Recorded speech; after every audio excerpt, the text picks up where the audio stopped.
पहलगाम में हुए आतंकी हमले के बाद से सवाल उठ रहे हैं कि आखिर किन लोगों की मदद से भारत की जमीन पर पाकिस्तान से आए आतंकियों ने इतनी आसानी से हमला कर दिया और फिर भागने में भी कामयाब हो गए। आखिर कौन है वो देश के गद्दार जिन्होंने इन आतंकियों की मदद की? सूत्रों के मुताबिक इस साजिश में आतंकियों के 10 से ज्यादा मददगार शामिल थे, जिनकी तलाश की जा रही है।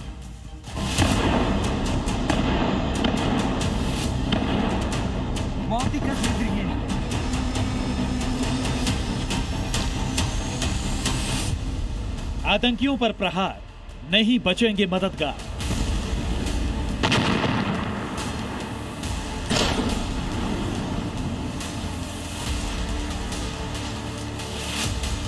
सुरक्षा बलों का एक्शन, आतंकी मोहल्ले में टेंशन।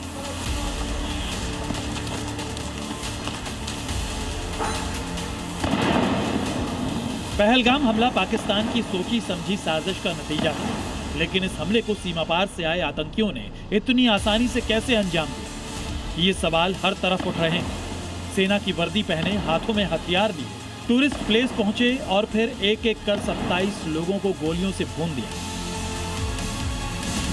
सवाल ये कि आखिर इन आतंकियों की मदद हिंदुस्तान की जमीन पर किसने की? आतंकियों के रहने, उनके खाने पीने समेत जरूरत की दूसरी चीजें उन्हें किसने मुहैया कराई? आतंकियों को हर मौके पर गाइड किसने किया?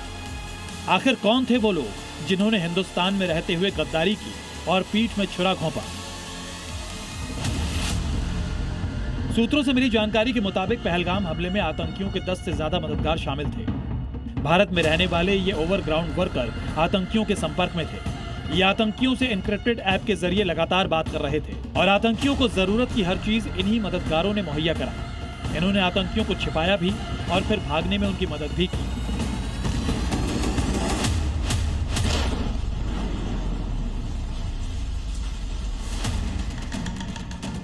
सेना और सुरक्षा बल के जवान एक तरफ पहलगाम के गुनहगारों के खात्मे में जुटे हैं, तो दूसरी तरफ आतंकियों के उन मददगारों की तलाश की जा रही है। और सुरक्षा बलों की कार्रवाई से साफ है कि ये देश के गद्दार ओवरग्राउंड वर्कर ज्यादा दिन तक बच नहीं पाएंगे।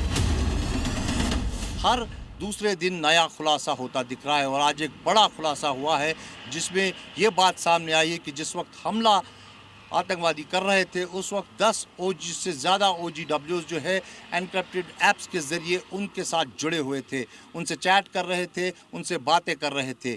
और साथ ही साथ उस खुलासे के बाद सुरक्षा एजेंसियों ने उन 10 से ज़्यादा लोगों की तलाश शुरू कर दी गई है और जगह जगह उन्हें तलाशा जा रहा है। यही पहलगाम हमले के बाद सुरक्षा बलों का एक्शन इतना तेज हो गया है कि आतंकी जहां चूहों की तरह बिलों पर छिपते फिर रहे हैं,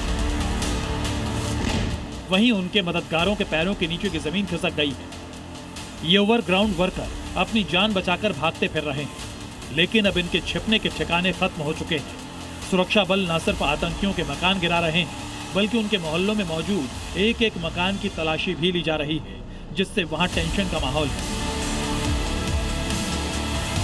वहीं अब डोडा और किश्तवाड़ रीजन में भी करीबन 13 अलग अलग लोकेशंस पर एक मैसिव सर्च ऑपरेशन जो है वो चलाया जा रहा है। जम्मू कश्मीर पुलिस को इनपुट्स हैं कि कई सारे आतंकी जो POK में बैठे हैं अभी भी अपने कई सारे साथियों के साथ, ओवरग्राउंड वर्कर्स के साथ यहाँ पर राब्ते में हैं और ऐसे में अब उन इलाकों को खंगाला जा रहा है जिसमें लगातार शक है कि आतंकी कहीं ना कहीं अपने मददगारों को यहाँ पर बैठा कर बैठे हैं। और रहना भारत में, खाना भारत में, लेकिन काम पाकिस्तान के आतंकियों की मदद करना, भारत के खिलाफ साजिशें रचना। लेकिन अब ये और नहीं चलेगा। आतंकियों के साथ साथ उनके मददगारों का भी पूरा हिसाब किया जाएगा।